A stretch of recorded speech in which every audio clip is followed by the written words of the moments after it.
Anda masih bersama kami di Presisi Utama. Kita beralih ke informasi mancanegara pemirsa.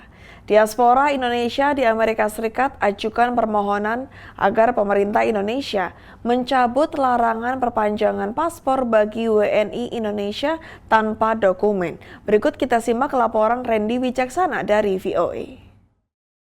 Di tengah keresahan kebijakan deportasi massal imigran tanpa status hukum tetap Amerika, diaspora Indonesia menyampaikan protes terhadap kebijakan pemerintah Indonesia yang membatasi perpanjangan paspor untuk imigran tanpa dokumen. Imigran Indonesia yang tak miliki izin tinggal atau visa di Amerika hanya bisa memperoleh surat perjalanan laksana paspor atau SPLP. Protes ini disampaikan melalui tokoh Indonesia di New York yang kini telah memegang kewarganegaraan AS, Syamsi Ali. Melalui yayasannya Nusantara Foundation, Syamsi Ali kirim surat permohonan peninjauan kembali kebijakan tersebut.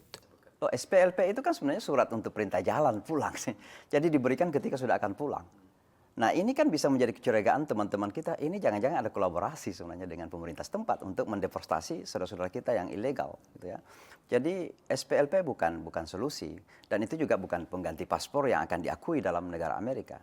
Kedutaan Besar Republik Indonesia di Amerika Serikat sebut pemerintah telah terima surat Syamsi Ali dan tengah dalam proses diskusi internal. Kami mencatat kekhawatiran dan juga masukan dari diaspora kita di Amerika Serikat terkait hal ini, yang kalau tidak salah hal ini sedang dibahas begitu ya.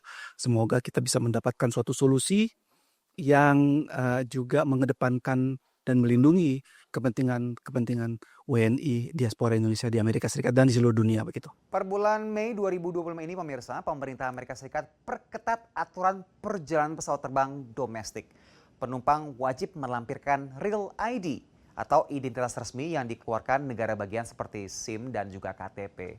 Bagi warga imigran tanpa dokumen izin tinggal tetap, paspor jadi satu-satunya identitas resmi yang bisa digunakan untuk berpergian.